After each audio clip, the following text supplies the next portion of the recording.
Dejamos listo al tiro flor y fruto. ¡Ay, semilla!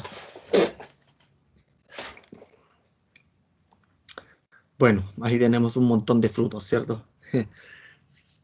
Imagínense la diversidad, la evolución eh, que pudo llevar a la naturaleza a generar las moléculas necesarias para obtener tales colores, sabores, aromas,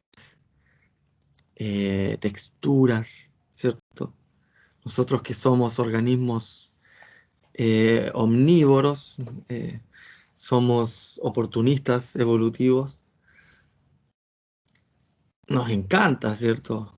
Poder probar, ¿cierto? Toda la riqueza culinaria, en la vida gourmet y todas esas cosas, ¿no? Yo creo que si hay algo que nos gusta a todos los seres humanos es comer, ¿cierto? Eh, y nada, a mí me llama bastante la atención desde el punto de vista de la curiosidad científica, cómo evolutivamente después de eh, cuántos años de evolución, ¿cierto? De 4.500 millones de años de evolución de la vida sobre la Tierra, poder encontrar un lugar en el universo donde uno se puede comer una mezcla de estas frutas. ¿No? ¿Cuál es la probabilidad de encontrar una ensalada de frutas en el universo? ¿No? Ese tipo de preguntas a mí me vuelven loco. Esto es la magia de la naturaleza, ¿cierto? Es increíble. Pues no hay cómo reemplazar esto. ¿Ya? Por más tecnología que tengamos, por más sabios que nos creamos, no hay cómo. Y de alguna u otra forma esto es lo que necesitamos, ¿cierto? Esto es lo que estamos llamados también a producir nosotros. Pero bueno, son estos servicios ecosistémicos, ¿cierto? Que uno da por hecho, ¿cierto? En general no se valora, pero es importante. ¿Ah? Piensen que cada vez comemos menos cosas, ¿ya? La diversidad de cosas que comían nuestros abuelos o bisabuelos era mucho mayor a la diversidad de cosas que comemos ahora. Ya ustedes pueden hablar con sus abuelos y preguntarles cuando iban a la feria, cosas distintas que existían. Yo no pensaba que era distinto y no, ahora comemos mucho menos diversidad que antes. Por más que consideremos que hay un montón de diversidad, en realidad se está perdiendo. ¿No? Estamos volviendo cada vez más específicos en comer las mismas cosas en alrededor del mundo, cuando antes uno podía darse el lujo de comer cosas que estaban solamente en ese lugar y eran parte de la dieta diaria, ¿cierto? Pero hoy no, hoy a nivel mundial se está prácticamente comiendo lo mismo, ¿cierto? Pero bueno, es otro tema de conversación, ¿cierto? Ya, volvamos entonces. Cuando una flor es polinizada, ¿cierto? Y ocurre esta magia que yo les decía de que el polen se junta con el estigma tiene que reconocerlo, ¿cierto? Tiene que ser compatible. Si el polen no es compatible, el estigma no reacciona, ¿ya? Si el estigma reacciona y lo cobija, este polen, lo va a proteger, lo va a mantener hidratado y este polen va a liberar, ¿cierto? Este espermatozoide que comienza a generar el tubo polínico. Es solamente el conducto, ya solamente el conducto lo que se forma con ese espermatozoide. Y una vez se formó el conducto y pudo atravesar el otro espermatozoide que iba en el grano de polen, ese es el que ingresa al final al óvulo, ¿ya? Y ahí ocurre lo que es esto, un ovario maduro de una flor, ¿cierto? Eso es un fruto. Ya cuando ocurrió esta fecundación del óvulo, ya tenemos un fruto. Entonces, son todos los frutos comestibles obtenidos de plantas cultivadas o silvestres que por su sabor generalmente dulce, acidulado, por su aroma intenso, agradable y por su propiedad nutritiva, suelen consumirse mayormente en su estado fresco como jugo o como postre. Esa sería como la definición clásica de fruto, ¿ya? Pero la definición de arriba es la definición botánica, ya la definición científica botánica propiamente tal, ya que es un fruto, bueno, es un ovario maduro, ¿ya? Que tiene sus partes adyacentes, o sea, el ovario maduro y sus partes adyacentes, ¿cierto?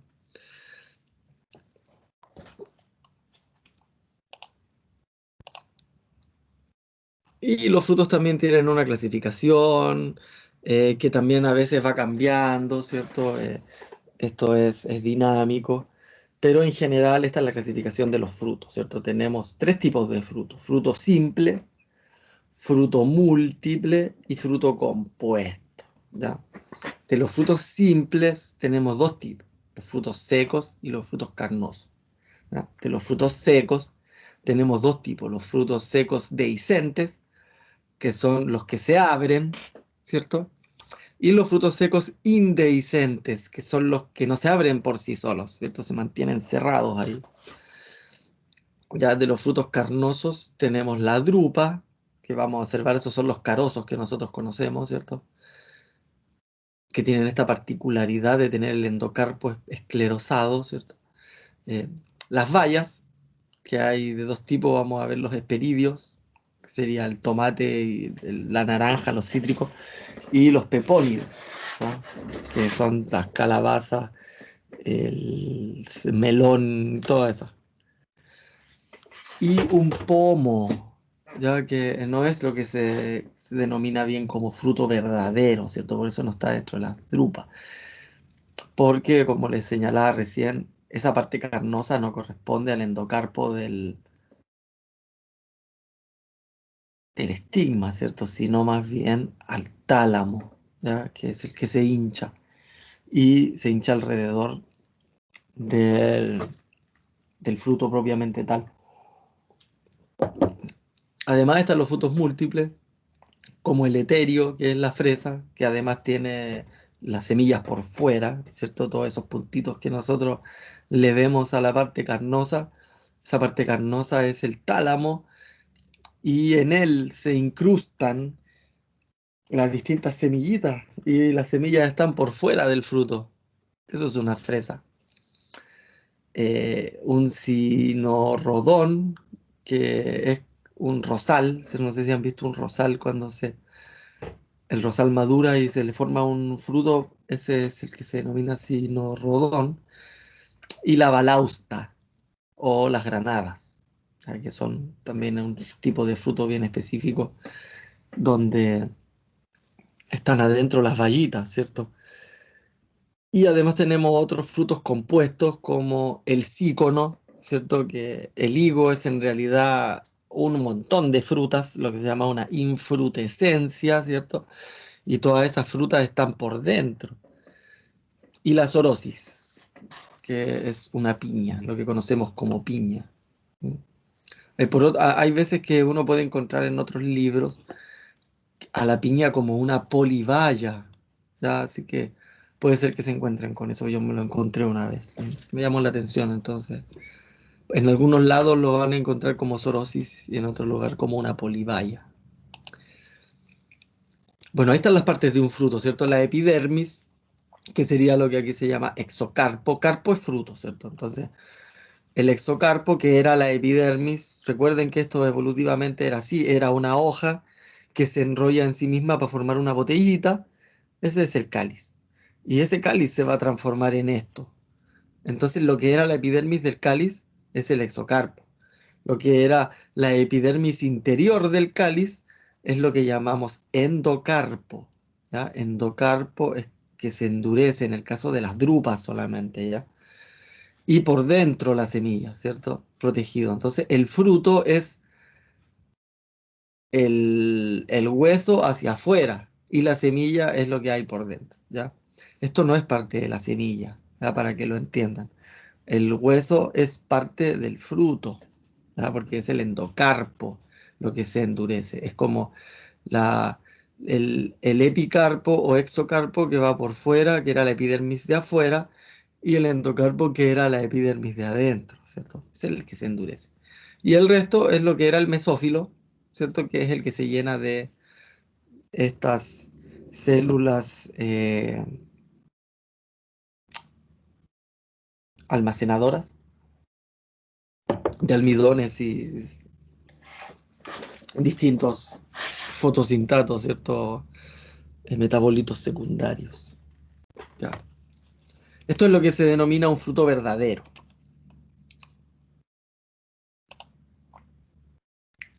Ven, como les decía, esta botellita es, esto es lo que se va a transformar en el fruto, el exocarpo, endocarpo y el mesófilo, ¿ya? El mesófilo, el endocarpo, el exocarpo, ¿cierto? Eso es lo que ocurre. Y por dentro está toda esta parte de la semilla, ¿cierto? La semilla propiamente tal, por dentro.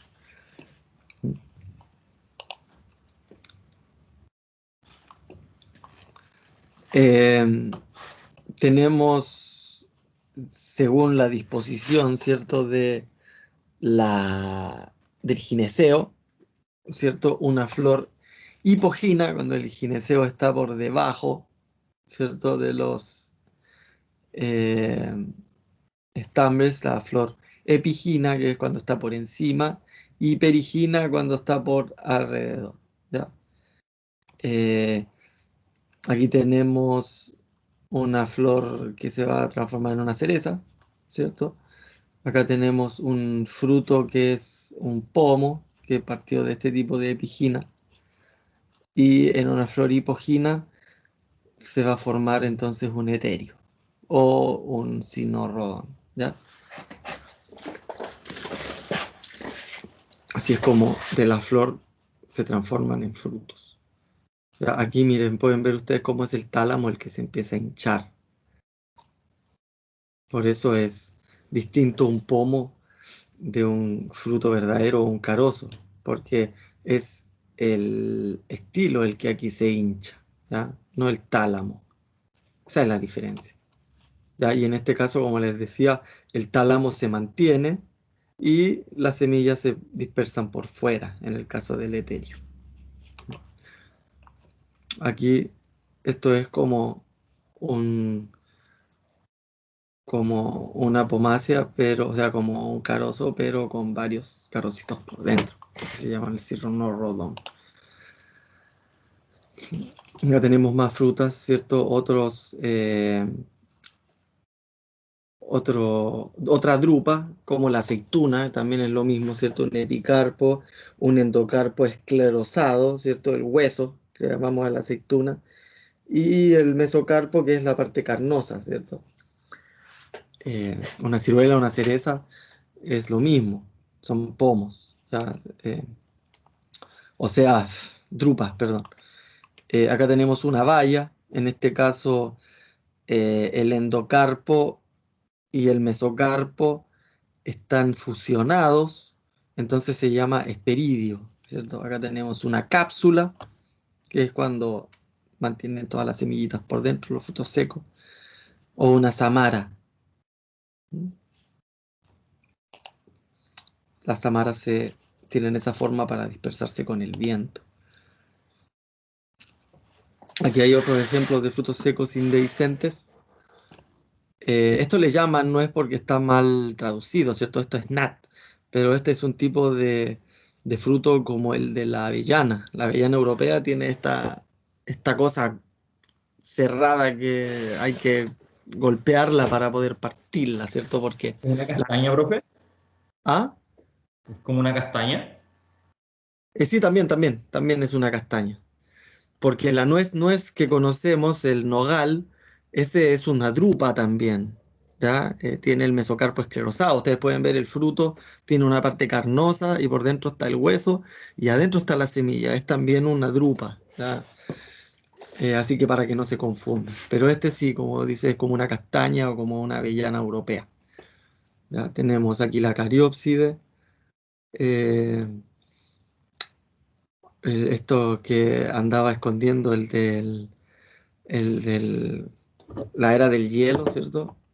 Acá tenemos a las samaras, que son también para moverse con el viento, igual que los samaridios, ¿cierto? Tenemos un tetraquenio, o que son aquenios, pero de 4 aquenios, o sea, o un diaquenio que tiene 2 aquenios, un biaquenio, o una balausta. Estos son los secos indehiscentes.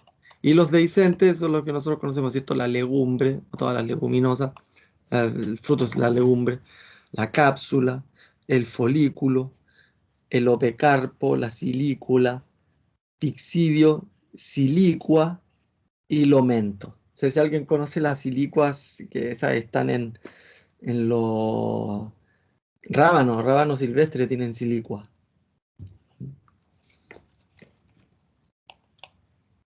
Profesor, el piñón, ¿a qué corresponde?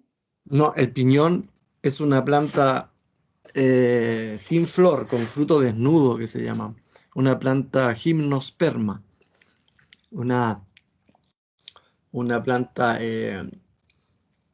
estas se llaman, ay, ¿cómo se llaman estas plantas? Coníferas. Así que no es un fruto, porque son semillas desnudas. Por eso no aparecen acá. Las vamos a estudiar más adelante cuando veamos las plantas gimnospermas. Ahí va a aparecer el piñón. Acá tenemos bayas, ¿cierto? Uva, tomate, kiwi, caqui. Estos frutos carnosos. Acá tenemos las drupas, ¿cierto? Los que nosotros conocemos como carozo, ¿cierto? Ciruela, cereza, durazno. El pomo, manzana, pera, membrillo. El esperidio, mandarina, limón, naranja, tomate. Al tomate también lo van a considerar como baya, pero también es un esperidio botánicamente hablando, ¿ya? Cuando ocurren este tipo de confusiones, ¿cierto? Uno se las encuentra en un lugar de tal forma, en otro lugar de otra forma. Los pepónides, ¿cierto? Calabaza, melón, sandía o la pseudobaya. En este caso como la banana, la palta o el plátano es el verde. Sícono, el higo, el eterio, la frutilla, cinorrodón, ¿cierto? El escaramujo, o la rosa también, la multidrupa, una frambuesa, una mora, también le llaman polidrupa. ¿Mm?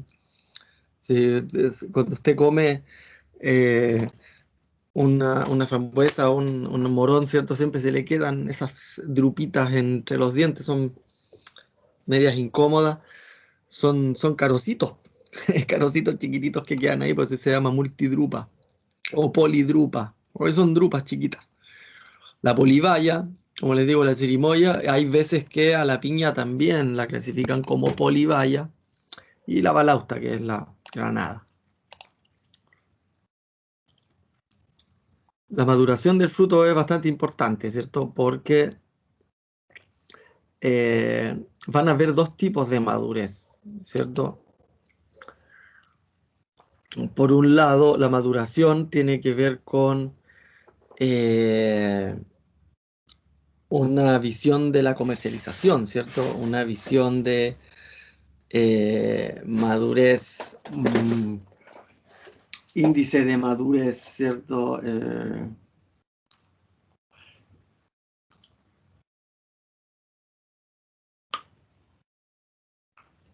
Con eso se puede medir qué vida útil post cosecha va a tener, qué aplicación de técnicas adecuadas de manejo, qué forma del consumo del producto va a tener, ¿cierto? Según qué exigencias de calidad del mercado, pues, qué cantidad de sólido soluble, qué cantidad de acidez volátil, ¿cierto? Qué cantidad de presión de pulpa.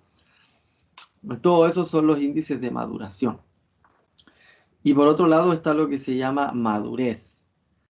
Y van a haber dos tipos: la madurez fisiológica o la madurez organoléptica, que son dos cosas distintas, ¿cierto?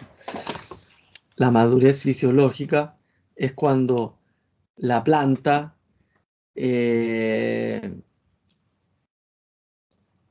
llega a tener las semillas en condiciones, ¿cierto? Y eso no siempre es el mejor momento para comerse el fruto, ¿ya? Y ese es el otro tipo de madurez, ¿cierto? La madurez organoléptica. cuando es apto para el consumo. Entonces, es lo que le llaman madurez de consumo. Entonces van a tener la madurez fisiológica, que tiene que ver cuando la planta tiene sus semillas en condiciones,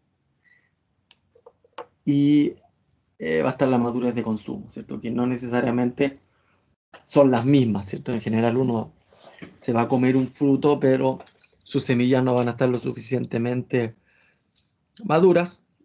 O al revés, ustedes van a tener un fruto que tiene las semillas maduras, pero es incomible, ¿cierto? Así que hay aspectos eh, fisiológicos por un lado y alimenticios o comerciales por otro, ¿cierto? Entonces ahí hay que tener bien clara la diferencia, ¿cierto? Porque más ustedes que están estudiando agroindustrial van a entender que las distintas concentraciones de las moléculas dentro del fruto van a ir cambiando según el estado fisiológico. Y ustedes van a requerir más de alguna o menos de otra, ¿cierto? De este complejo de moléculas que hay ahí. Entonces van a tener que buscar, ¿cierto? Este estado específico en el cual encuentren la mayor concentración de lo que ustedes están buscando. Y esa va a ser su madurez de cosecha, ¿cierto? Pero como les digo, no necesariamente va a tener que ver con la madurez fisiológica de la planta, ¿cierto? Y ahí tenemos distintos grados, por ejemplo, de madurez del tomate. Mm. Nosotros estamos como fisiológicamente adaptados para que queramos comer lo más rojito, ¿cierto? Eh, Evolutivamente es así, ¿cierto? Lo que llama más la atención. Y de hecho las plantas lo saben y por eso lo hacen así, para que los animales las dispersen, ¿cierto? Esa es la realidad. Entonces ahí está la madurez fisiológica y la calidad organoléptica, ¿cierto? Va disminuyendo, madurez fisiológica en general va a tener menor calidad organoléptica que la madurez comercial o la madurez de consumo, ¿cierto? El resto después va a estar sobremaduro. Las vitaminas aumentan el contenido nutricional, pero sobremaduras disminuyen hasta en un 50%. Entonces las vitaminas son más ricas en plantas que aún no tienen su madurez fisiológica, ¿ya? Pero sí tienen madurez de consumo.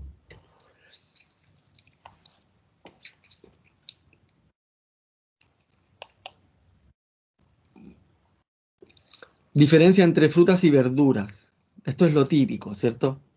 Por suerte, botánicamente hablando, es mucho más fácil hacer la diferencia, ¿cierto? Porque recién hablamos de que la flor, ¿cierto?, da origen a un fruto. Entonces, cualquier cosa que venga de la fecundación de una flor va a ser considerado fruta o fruto, ¿ya? Mientras que cualquier otra parte de la planta que no tenga nada que ver con la flor va a ser considerado verdura, ¿ya? Ejemplo: bulbos, ajo, cebolla, rábanos; brotes, alfalfa, diente de dragón, palmito; hoja, acedera, selga, apio, borraja, cardo, cualquier col, escalora, espinaca; inflorescencia o flor, alcachofa, brócoli, cloriflor; raíz, nabo, rábano, zanahoria, yuca; semillas, poroto, haba, arveja, trigo; tallo, puerro, espárrago, cebollín; tubérculo, papa, batata, ñame. Eh, Todas estas cosas son verduras, ¿ya? Porque no vienen de la fecundación de una flor, ¿ya?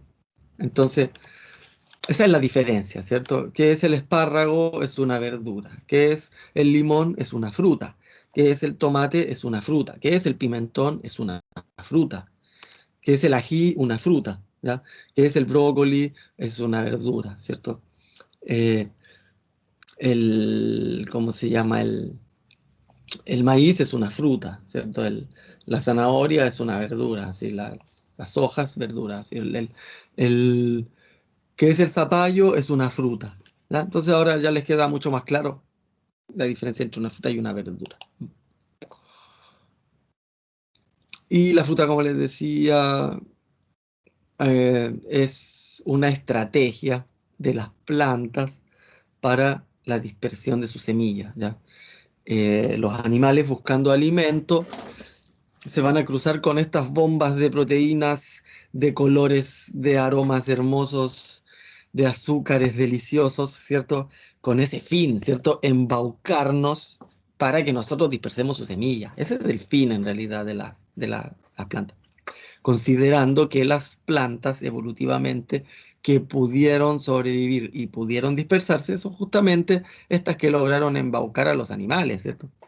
Por eso que las que tienen frutos más grandes, las que tienen mejores olores, las que tienen colores más vistosos, son las que evolutivamente más pudieron sobrevivir, ¿cierto? De la mano de los mismos seres humanos, de hecho, las mismas plantas que nosotros mismos cultivamos.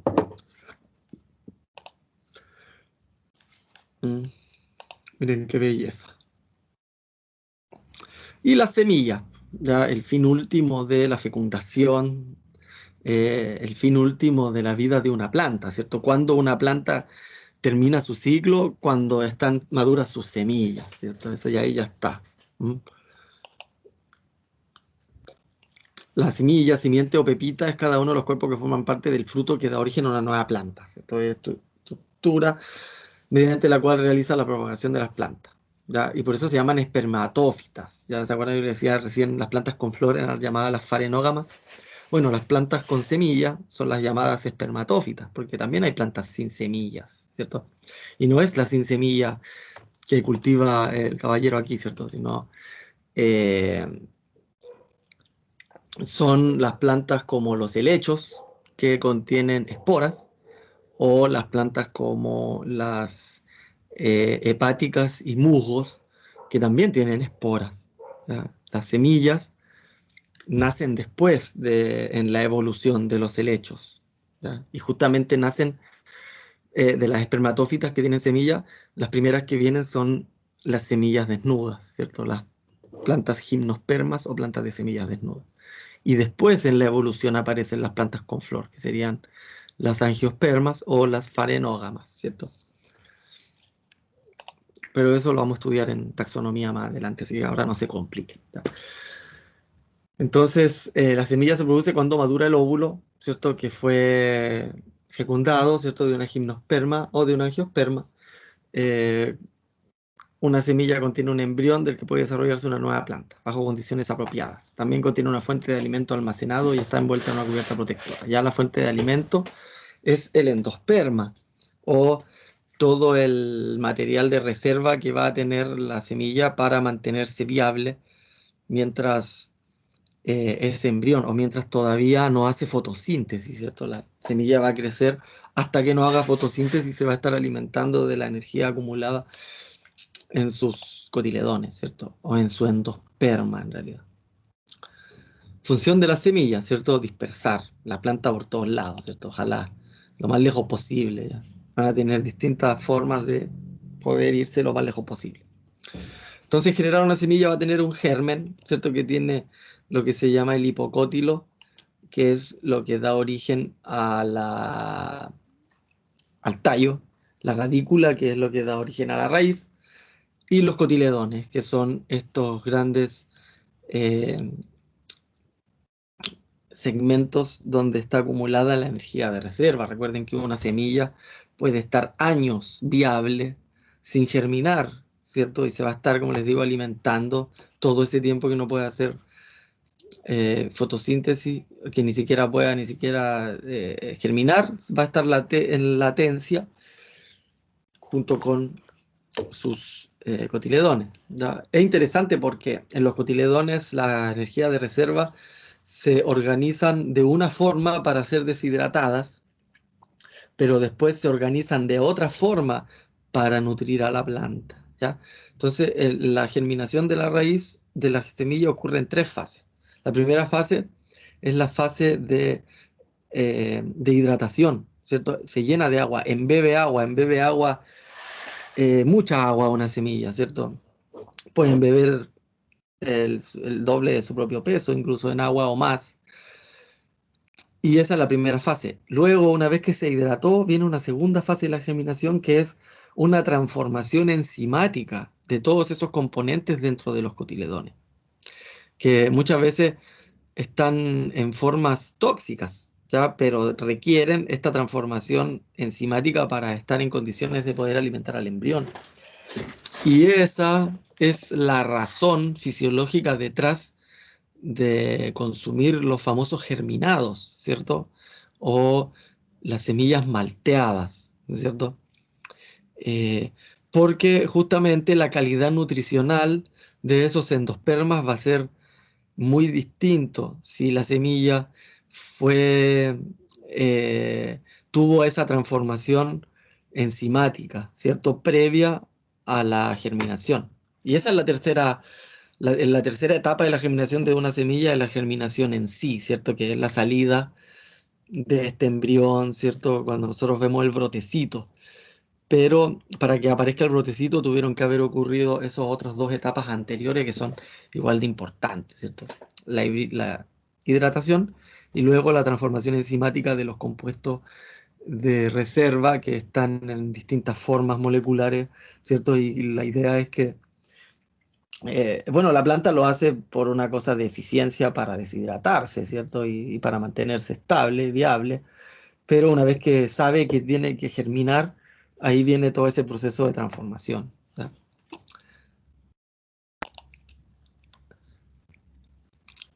Entonces todas las semillas van a tener lo mismo, un endosperma, ¿cierto? Con una radícula, una plúmula también se le llama a la parte aérea, o hipocótilo también.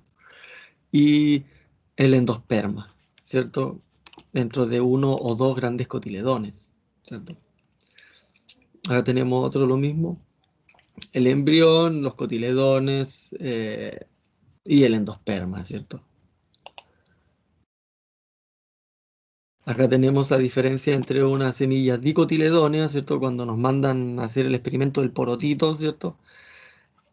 Trabajamos con una dicotiledónea. Entonces las primeras hojas falsas que se ven son las que se llaman cotiledones. Y acá tenemos una monocotiledónea, en este caso un maíz, que tiene un solo cotiledón nada más, ¿cierto? Pero ambas tienen endosperma dentro del cotiledón, ¿cierto? Que es la sustancia de reserva.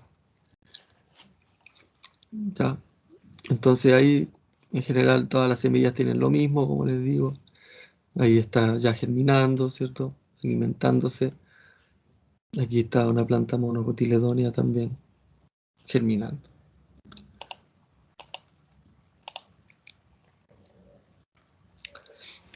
Acá está el proceso, ¿cierto? Que les explicaba recién del grano de polen, ¿cierto? Un grano de polen va a generar el tubo polínico y, bueno, un grano de polen tiene los dos espermatozoides, uno que forma el tubo polínico y el otro que forma la semilla, ¿cierto? El saco embrionario, ¿ya? Y ahí se termina formando una planta monocotiledónea o una planta dicotiledónea, ¿sí? Ya.